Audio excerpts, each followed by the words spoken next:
Hi, everyone. It's my great pleasure to have with me today Congresswoman Virginia Foxx. Virginia, great to see you. Thank you, Terry. Thanks so much for being here with us. I'm delighted. I tell you, you're in your 5th term now, getting ready, heading toward your 6th term, and I just wanted we hope. And I wanted to talk to you about your background, because I think what is so fantastic is that you grew up around here, and that you represent the area that you grew up in, and that you worked in, and that you taught in, that you were president of a college in. If you would, let's just spend a little time talking about your background growing up and everything. Well, Terry, I was actually born in New York City because I've understood you have to be where your mother is when you're born. And that's, my mother was working in New York during World War II. My father was first generation Italian American. His parents had come here in the early 1900s. And they met and married in New York, and he was born there. Never spoke a word of English till he went to elementary school. But when I was 6 and a half, my parents moved back to North Carolina. We moved to Avery County, as you know, and I had an aunt there, and my mother had an aunt there. But she had moved to Avery County when she was 8 because her father had died of black lung disease in the coal mines in Virginia. And so I grew up way out in the hinterlands in Avery County. You had to ford the river and open 2 cattle gates to get to where we lived, across a footlog to get there, because we didn't own a car. Yeah. We moved out from where my aunt and uncle lived after a while, and we lived in Crossnore. They lived in Linville Falls, and we moved to Crossnore. I grew up in a house with no electricity and no running water. I was 14 before we had electricity and running water in our house.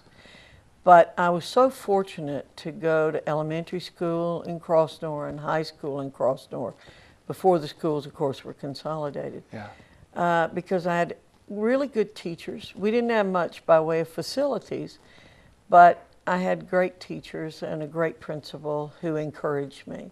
And I liked studying. So, you know, Terry, how you grow up does have a big impact on how you govern and how you do things once you're in office, or whatever you do. You grew up being very involved in sports, and that's what you're interested in. I'm interested in providing opportunities to people because I believe this is the greatest country in the world, and I think I'm living proof of that. Oh, yeah. That somebody with my background, my mother had a 6th grade education, my father a 9th grade education. So I come from no privilege whatsoever.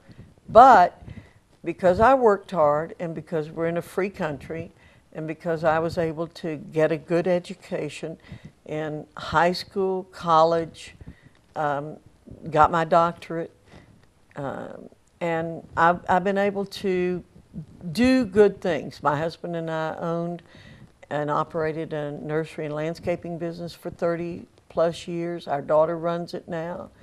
But I'm very blessed. I went to Lees McRae one semester.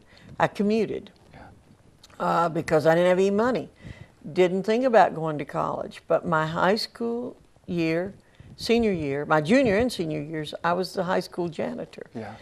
At Crossnore High School, and a student teacher from ASU encouraged me to go to college and marry a man with a college degree, because he said, you're bright and you should do that. So dropped out after one semester, worked in New York for 6 months, lived with my grandparents, and realized I didn't want to live in New York the rest of my life.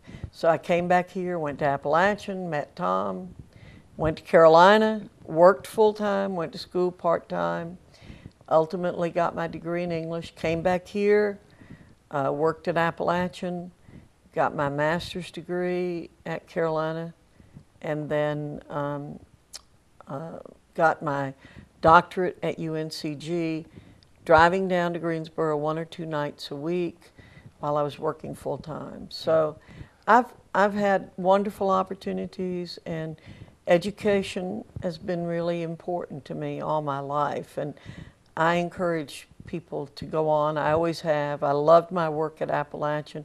I went to Mayland Community College, as you know. I left Appalachian, became president of Mayland. Mitchell, Avery, and Yancey, that's what it stands for. The Avery part was important to me because that's where I grew up. And I left Malin and ran for the state Senate, was there 10 years. Richard Burr decided to run for the U.S. Senate, and I was encouraged to run for Congress. I never had any plans to run for public office, but I believe God has guided me all the way. Even the bad experiences that I've had in my life, if you call them bad, have been helpful to me in terms of, I think, making me a good legislator. Yeah. And what I admire about you so much is how hard you work. I mean, it's fantastic. I think that's your background, you know, growing up the way you did. As you said, when you grow up a certain way, it makes you the type person that you are. And now I know that you care so much about this district, your district, that you go back and forth to Washington every week because you want to be here, but you want to get up there. And the amount of traveling you do is unbelievable. Well, I do come home every weekend because I believe the wisdom of the world is here. Yeah. And this is where I get my ideas for how to introduce legislation, what to introduce, and then how to vote on legislation that's coming before us. North Carolina is a center-right state. This district is very conservative, and the people here, I think, expect me to vote their issues. And that's what I do every opportunity I get. I have had people ask me, I had an intern once several years ago who said, "Do you do a lot of polling?" And I said, "No, I do my polling on the street." By coming home, most Saturdays I do 2 to 8 events. So wherever 2 or more are gathered, I try to be there. I try to get out with the people, hear what they have to say. I answer my own mail. That's pretty much a lost art in Washington, but I really believe in doing that. And again, that tells me how the people in the district are feeling. So I read the letters, and it really tickles me when somebody says, "You write your own letters, don't you?" Because they can hear my voice in the mail. And generally the issues that are concerning my constituents are the same issues that concern me. Yeah. And I tell you what, you've been so involved, and as you talked about how you worked your way up through from a tough, a hard background where most people in your situation didn't come out of that to where you've come out to now. And so. But I have to say, Terry, my class of 1961 at Crossnor, they're successful people in their own ways. Oh, yeah. And they're wonderful people. I go back to the Crossnor reunion every year at the Crossnor School, and then our class, of course, has reunions. But I love my classmates, and I keep in touch with a lot of them. But they've all been very successful. Some of them, worked for the telephone company. Some of them have been teachers. Some of them have been teachers' aides. Some of them have a lot of them worked for private industry. And some went into the military. But we came along at a golden age too. But good people, wonderful people. Yeah, but the way you came through that, then you've spent your life really trying to help other people to get opportunities. Correct. Whether it was as a teacher, whether it was a president of a college, whether it was now, you continue to some of the legislation that you've put through even this year. Tell us about some of that. Well, I'm really pleased to have gotten what we call the Skills Act in the House, and the Senate unfortunately changed it to a complicated title, the Workforce Investment and Opportunity Act, WIOA. We reauthorized the Workforce Investment Act. Actually, several members of Congress had tried to do it before me and hadn't been able to. So I feel very good about the legislation. What it does is it streamlines the workforce development programs. We have over 50 workforce development programs, and we're spending $18 billion a year, but getting very little for it. And so what we did was we said we're going to streamline them, we're going to eliminate some of the worst, we're going to consolidate others. But the main thing it does is it gives more authority to the local workforce boards and to the states. And it brings accountability to the programs. In the future, the programs are going to have to prove that they're doing what they say they're doing for the money the hardworking taxpayers are giving them. So that's one of the pieces of legislation that I got passed. And it's, again, a pretty significant piece of legislation from all accounts. It had passed the House in 2013, sat in the Senate till June of 2014, and finally the senators decided they wanted to do something. They've done precious little in this session, but I'm really glad that they picked that bill to work on. And it will make a difference. The governor has now Workforce North Carolina. I'm working with Will Collins at the state level. He's in the Department of Commerce and the Department of Community Colleges. But again, my background at the university, my background in community college helped me understand the needs to do this work. So I'm delighted that we got that done. Another bill that the president signed, by the way, the president signed that bill at a big signing ceremony in the executive office building. Another bill that we got passed has to do with transparency. Many students are inundated with data these days. We've got more data and we know what to do with, but real information is a hard commodity to come by. And you know from having children in high school, looking at colleges, how to make decisions. So we're focusing in the higher ed subcommittee and the education committee on how can we give parents and students useful information in making decisions about where to go to college. So many times students go to colleges that don't have the programs they want, they take on a lot of debt, they wind up getting out of school with a major that doesn't provide them a good wage, and then with huge debt to pay back. So we want students to go into this with their eyes wide open, and we want them to get good information. And it's been about 2 years now, November of 2012 when you were elected. You're now the 6th highest ranking person in the Congress there, aren't you, with the Republicans? Well, I was elected conference secretary, and I'm very honored by my peers doing that for me. We have 8 elected positions in our conference, and I'm the 6th ranking one. So we have the speaker, the majority leader, and the whip, and then we have the conference chair, vice chair, and secretary. And ironically, all 3 of our conference officers are women. Yeah. We were elected 2 years ago, and we didn't get together and say, it's time for women to get elected. We all independently chose to run for these offices. And the conference chair happens to be my classmate. And then we have the policy position, and oh my goodness, I can't think of the 8th one. But anyway, it's a great honor. It's a lot of work too. I'm responsible for getting people on the floor to make speeches every day. So I work hard. Oh yeah, I think looking at it, I'm sure that they appreciate how hard you work, because I'm amazed. I'm seeing you all the time on the TV and doing things, but you're going, and so I think you've been in there 5 terms, and now they know that you are such a hard worker. They wanted to put you in that position, I would think. Well, I think that had a lot to do with it, and my colleagues do respect me for that. I do my best to help, again, all of our effort in the Congress. And by the way, I want to go back to WIOA and the Transparency Bill. Both of them passed with total bipartisan support.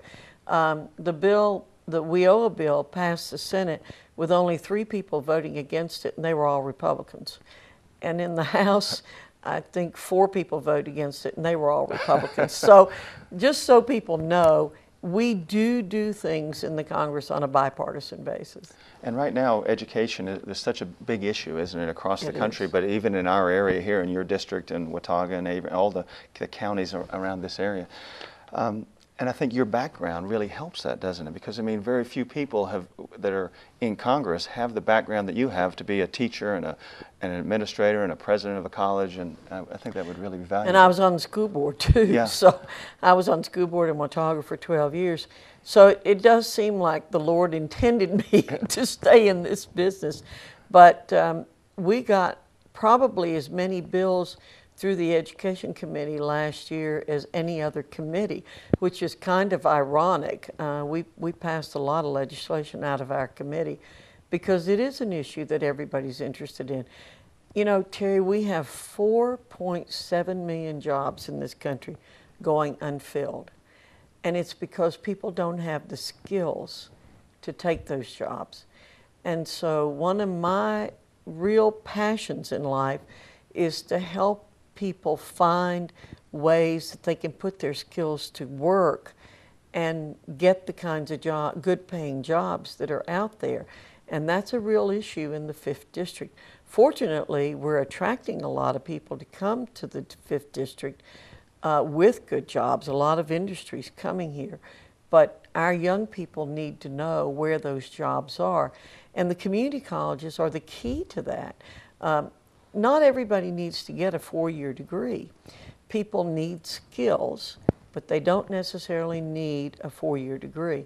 So when I was at Mayland, I worked hard on the tech prep program where students would get dual enrollment. They would take their last 2 years in high school, they'd be taking college courses at Mayland, and they could transfer them to the universities, or they could start getting, again, the skills they need and the certification they need. So they can be certified in lots of areas, electrician, plumber, carpenter, those areas, electronics, information technology, all of those areas where we need desperately people with skills. Let's go back and talk a little bit more about your background growing up in Avery County there. And I know you had the house, as you said, you had to walk across, didn't have a road to your house, you had to walk across the stream on to get across to. Right. But your husband also grew up in a tough situation. So really both of you grew up in a very similar situation, didn't you? Oh yes, Tom never had running water in his house. He lived on 105, about 10 miles out of Boone, headed toward Avery County. And his father died when he was 10 years old. His father was totally illiterate, his mother totally illiterate. She moved away end of his sophomore year in high school, and this wouldn't be allowed to happen anymore. But Tom actually lived by himself his junior and senior years in high school in an old bus that his sister had moved onto the property because their house had fallen down, and she'd built a little room on the end of it. She would come up occasionally from Hickory in the summertime and stay there. But he basically raised himself. But you know, Terry, again, he went to Valley Cruces and Cove Creek, and he had teachers there who really paid attention to him. He never had running water, remember, in his house, but he became president of the National Honor Society, president of the student body, played baseball in high school, wrestled in high school, and got accepted to UNC Chapel Hill and went there, worked his way through school, and we got married when he was a junior and I was a junior. So yes, he came from a very deprived, sometimes even more of a deprived background than I did. He used to go up on Grandfather and pick huckleberries and blackberries and strip cherry bark. He worked for people in the community to earn money. He hoed corn, hoed cabbage, set cabbage, did whatever he could do to make enough money to buy his clothes, and worked for summer people. By that time, a lot of people had built summer homes. They were from Florida, and so he did landscaping work on the weekends and in the summer. Yeah, that's amazing, I tell you. And when you grow up like that, I think when you've spent your life wanting to give people opportunities, and I think when you've done what you've done, and you've proven that you can start from here and go to here. I've read a lot of books that talk about great people who have had to work to get to where they are, believe that anybody can get there if they're willing to work hard enough. That's exactly the way we feel. And Tom's a really, really bright guy. And we're building a house right now. He is so amazingly smart about how to do those things. And he never had anybody really teach him. He is mostly self-taught, again, because his father was not around to teach him how to do those kinds of things. And he's always said, give him the right tools and he could do almost anything. So that's what I want for young people in this day and time. I want them to have those opportunities to do whatever it is they want to do, as long as it's legal and ethical, Yeah. of course. Always put that caveat on there. But because we live in the freest country in the world, because of the opportunities in this country, I believe that. I believe people can do anything they want. And I don't mean to just talk about young people. I mean older people too find themselves without a job. One of the wonderful things about our education system in this country is that if you're older and you've lost your job, there are opportunities out there for you. And that's what the WIOA program's all about, is if you lose your job and you're older, you thought you'd make your career. I mean, I've run into a lot of 50-year-olds and even older who want to keep working, their health is good. You know, I believe those are the best people to employ, frankly, because many of them grew up with the same work ethic that I grew up with. So if there are employers out there and they have the opportunity to hire older people, I recommend you do it. Our lifespan now is 80. That's the average lifespan. Women about 82, men about 78, but average 80. And most women my age, most women 60 and above now are going to live to be 100. And young women are going to live to be 125. So we have to really think about changing our attitudes about when you should retire. Again, folks in their 60s and 70s are very vibrant. They're the healthiest people we've ever had in many ways in the country. People are paying more attention to that. I know I try to walk, I drink a lot of water, try to eat right. And so we're going to live a lot longer. So we need to think about working longer and planning for a retirement that's probably a little more condensed than people had thought about before. You know, when Social Security was adopted, Terry, in the 30s, our average lifespan was 59 years of age. Yeah. And so they set Social Security up to be drawn at 65, assuming most people wouldn't live that long. And now, if you quit work or if you retire at 65, you're probably going to live to be 100, and or retire at 66. I guess we've upped the age by 1 year. So people have to think differently about their work life. And if you look at your background also, not only is it the hard work and the work ethic that came out of it, but if you look at the history of this region of the country, all the way back to the American Revolutionary days, you know, the Over Mountain Men, and you know, absolutely, it was all about self-sufficiency, wasn't it? It was. And you know, about 3 years ago, Tom decided he wanted to do his genealogy. I asked him to do mine, and he did his. And he really got into it and got to thinking about how few families settled in Watauga and Avery counties because of how difficult it was to make a living here. And I've always said, in order to survive here, you had to be pretty smart and pretty industrious. So, you know, the Scots came here and settled, and they were, according to Cratis Williams, one of my professors at ASU, the best educated people who came to the United States were the Scots, and they were the most industrious. And so to survive here, again, you had to be really, really hardy. And I think that's proven. I think, again, the intelligence that you see in mountain people and the industriousness you've seen over the years proves out Cratis's theory about that. And if you combine those two from your upbringing, you're looking at work ethic, but then and giving people opportunities. You know, give somebody an opportunity.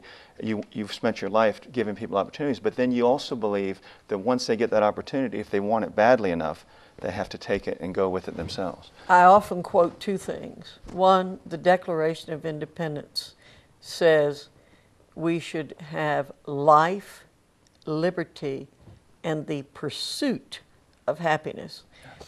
You don't sit around and wait for happiness to be dumped in your lap. You get up and you pursue it. The other is give a man a fish and you feed him for a day. Teach him to fish and you feed him for a lifetime.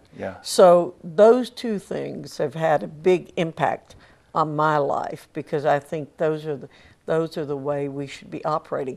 This country is the land of opportunity, and I know I've used that word a lot today, but I do think it's very, very important, because what we don't what we need to stop doing is looking to the government to solve our problems and to take care of us. Neither Tom Foxx nor I ever looked to the government to take care of us. And I think that's very, very important, that we look to our own resources and resources of family and friends. Obviously, no person's an island. No person does it all by himself or herself. And I've tried always to give credit to the people who've helped Tom and me, and the same kind of people who've helped thousands and millions of other people in this country. So I don't ever want to say that I did this all on my own. That's certainly not true. As I said, we came along at a wonderful time. We both went to small schools where people understood our life situations and helped make a difference. So I think there's a lot to be said for small communities, small schools, and people who care about others. And so those people that you remember that helped you along the way, somebody Sure. like, even at Lees McRae when you were there for one semester, that it gave you advice at that time, and therefore you realized that a person saying the right thing at the right moment can make all the difference, and you've spent your life then trying to do that for others. Yes, John Stevenson was teaching at Lees McRae when I was there. He was a psychology teacher, and I would eat a grilled cheese sandwich and a bowl of tomato soup there at a little cafe, and John would often be eating there. His wife, he later became president of Berea and vice president of the University of Kentucky, and his wife, Jane Balcom, has set up all kinds of programs at Lees McRae for women, understanding the same thing. Jane Ellen came along at the same time that I did, and she taught at Lees McRae. So you're right. I love Lees McRae. I think it's a great school. And I also had great advisors at Appalachian, I have to say, when I went there, and a great work experience when I was there working. I worked with some wonderful mentors. Harvey Durham was a great mentor. John Thomas, a great mentor to me. I loved my experiences at Appalachian. I spent 14 years over in Europe as playing and coaching professional football, but the one thing, and I said this from 25 years ago, and the reason I mention this because I think that your beliefs fit in exactly with what I'm going to say here, is that I saw a lot of countries in Europe. I saw Greece and Italy and France and England, and countries that had been the power, Spain, at one point in time in history, all of which had dropped off. And I used to say 25 years ago that as each generation got weaker because they were given more. They were, it became easier for them, and that the country was and that history, America needed to fight against it, because they say history repeats itself. America needed to fight against that trend to remain the greatest country in the world. Oh yeah, Europe is a lesson for us. Yeah. What has happened in Europe? They've become socialistic, and it's a real lesson to us. And I tell people, we don't need to worry about theories. We can see what happens by looking at what has happened in Europe and say, we're not going that route.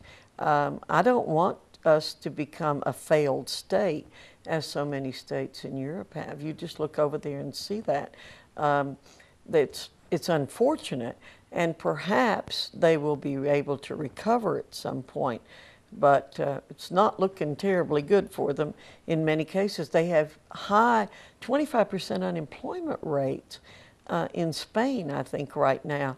And, they've just gone down the wrong route. That's all there is to it. They've just gone down the wrong route. Even though our economy is not doing well right now in the United States, we're better off than what's happening in Europe and most other places. So your background, working hard and opportunities, but taking it with, working, once you get that opportunity to go with it, has been your philosophy throughout. And that's really counter to what we see happening in those countries over there, isn't it? Oh, it is. It is.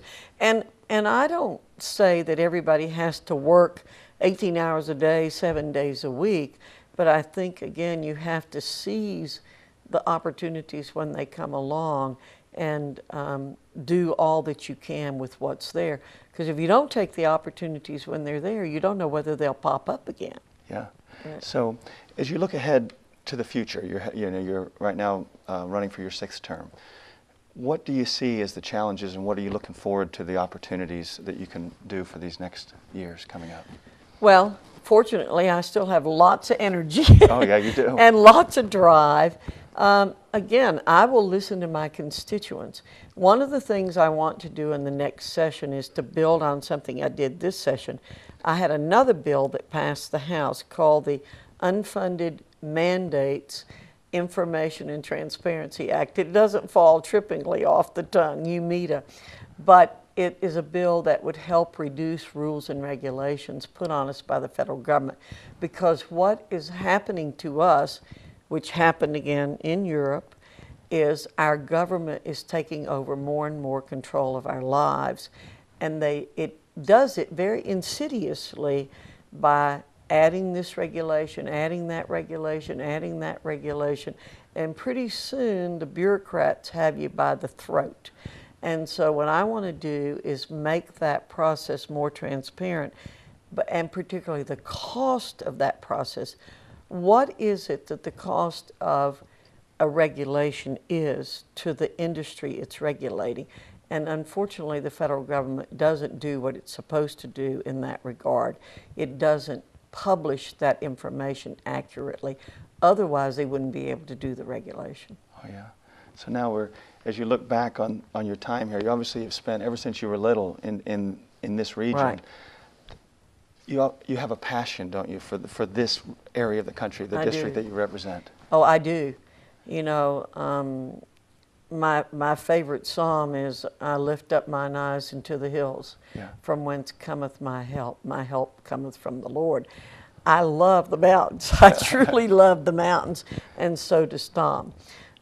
So, yeah, that is my passion. And I want to continue to live here and work here and do everything I can to make the quality of life here better.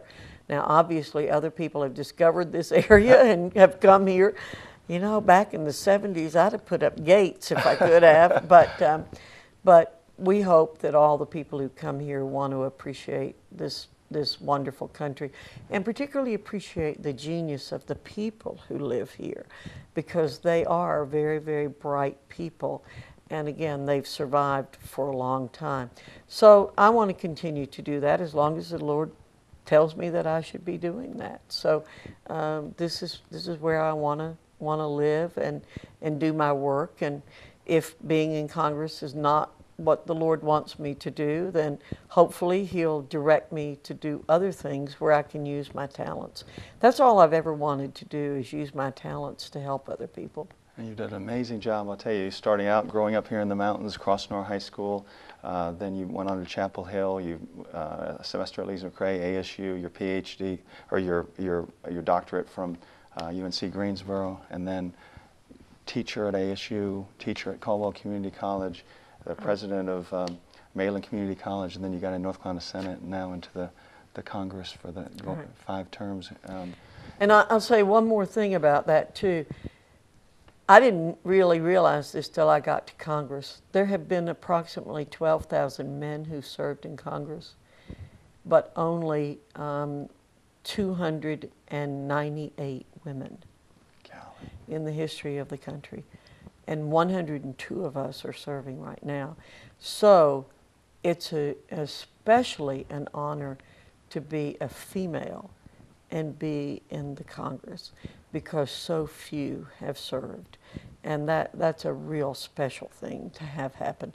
I'd like to see more women of both parties in the Congress, but I feel really, really blessed to be in that small group of people. And what I admire about you so much is how hard you work. I mean, and that obviously comes from the background that we talked about today, but you know, the way that you work and the effort that you put in and the way you represent, you know, our people here in this region is fantastic, and we really appreciate all that you do and all the effort that you make. I'll make one other comment, Terry, and that is my staff works hard for the people of the district too, and I think that's important for people to know. I think one thing that a leader does is set an example for the people around him or her. And I've got a hard-working staff. They know if they're going to work with me, they're going to have to work really hard, and they're going to be dogged to help the people that we represent. So I've got a hardworking staff too, and I'm glad. But they do have to work in shifts when they work with me, because when I travel, they can't take the pace.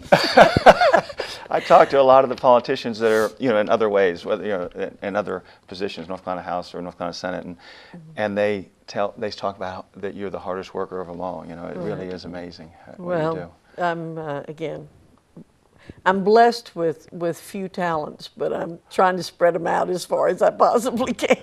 But it comes from the passion too, doesn't it? Because if is. you love what you're doing That's right. and you have a passion for it, it doesn't even feel like work. That's right. Yeah. And that's what I used to advise students at Appalachian when I was an advisor, or at Malin.